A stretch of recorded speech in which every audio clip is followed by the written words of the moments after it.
7 minutes past 7 o'clock on 99 FM. If you're just joining us, welcome to the King Price Insurance Royal Hustler segment on The Ignition. Now, normally on a Tuesday, that's when we really go on the grind with Namibian Royal Hustlers. But this one right here is a special edition. A special edition with celebrating 100 years of a legacy by the O&L Group. I'm joined this morning by the Executive Chairman of the O&L Group's company Namibia, Sven Thieme. Good morning, sir, and thank you so much for joining me. Yeah, good morning, Shay. Wonderful to be in your beautiful studio. Thank you so much. I've always looked forward to the day I would have this conversation with you. So let's get right into it.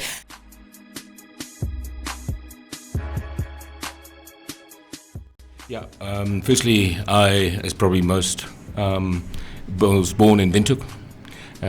Subsequently, I mostly grew up between the farm Okahanya and a bit of a small stint in Walvis Bay.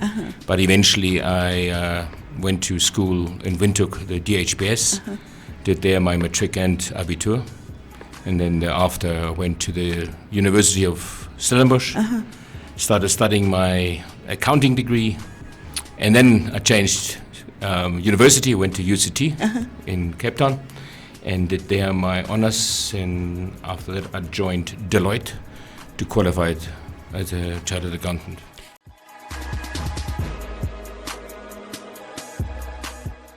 You know, it's actually quite funny because I drove with my dad in a Land Cruiser past the old brewery, and he said to me, "Sven, what do you want to do?" I said, "Well, probably either engineering or accounting." He says, "If that's the choice, go for accounting." Okay.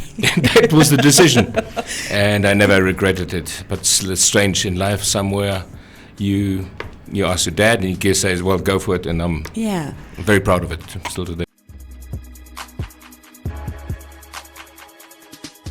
Yeah, strange. I still today, I can never, even on the weekend, sit down. I always have to do something. A little something, yes. Yeah, yes. Whether it's being in the garden, whether it's cooking or looking out the ladies or something like that. But yes, I was working every holiday. Yeah.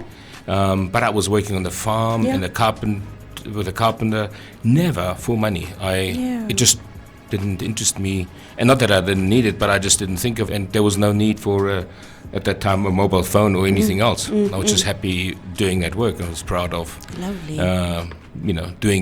making a difference and so forth.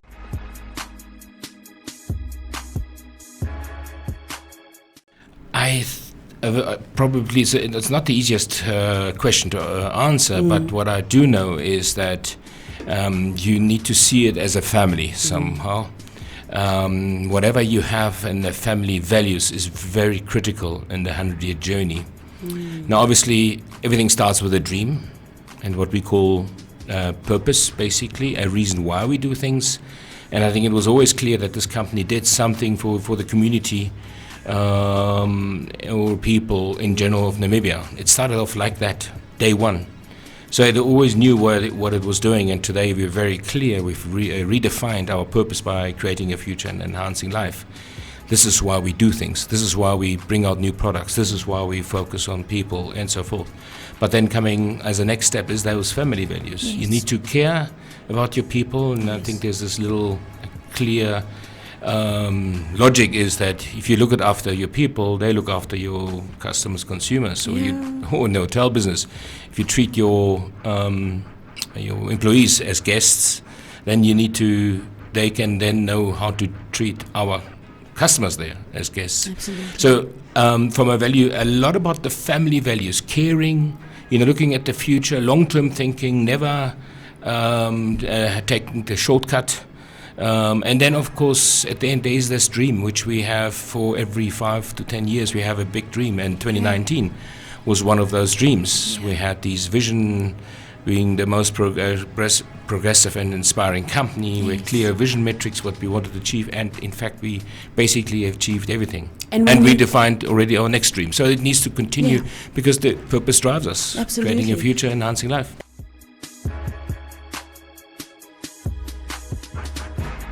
It's absolute critical. I think, there was this time where people talked about globalization and has to be produced and where the cheapest is. The point is just, if if the product is produced at the cheapest price, or and you have no one to buy, because if there's no economy locally, it doesn't matter. Yeah. It doesn't help you. Yeah.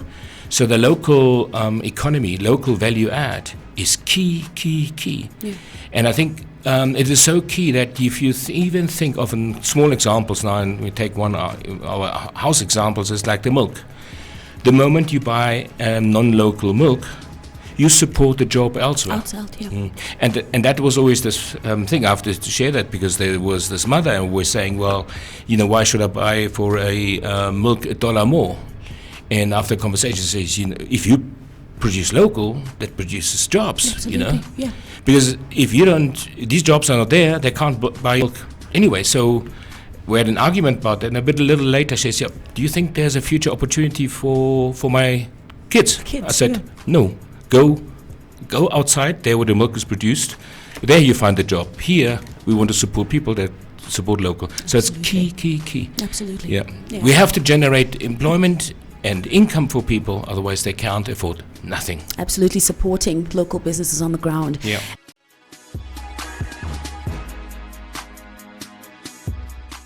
I'm driven by other personal purpose, giving life to people. I love seeing people successful. Yeah. Sometimes people are jealous of others being successful. Preach. Yeah, that's the biggest weakness of ourselves, if we can't be proud of others being successful. And because the thing is very simple, you can be more successful amongst successful companies. If you're the only one successful, you're not going to be successful for long. So for me, what drives me is to see people being successful. For me, people to get out of the street, having a future. If I just think about the families where the mother or father come home and then they don't have an income, I don't think there's more motivation to really do something about it. And and then it's seeing the prosper the country. Of course, it's important to me, and it's also to show that you can do this by being humble.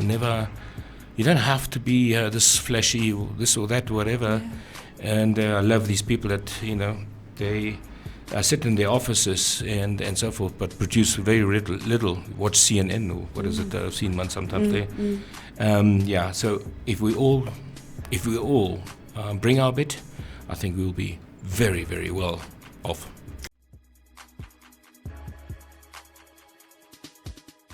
See, it's a yes, I'm excited, and no, I'm a little bit disappointed. A little bit. Excited because we're probably the richest country in the world, only a few people, and the difference, what disappoints me, is that we don't do anything with it. Wow. We go for each other, we break things as fast as possible. Wow. And so, but and Namibia itself, but at the end of the day, the fabric of Namibia, the character of people, gives me all hope. The people of Namibia want success, but we need some more commitment and willingness.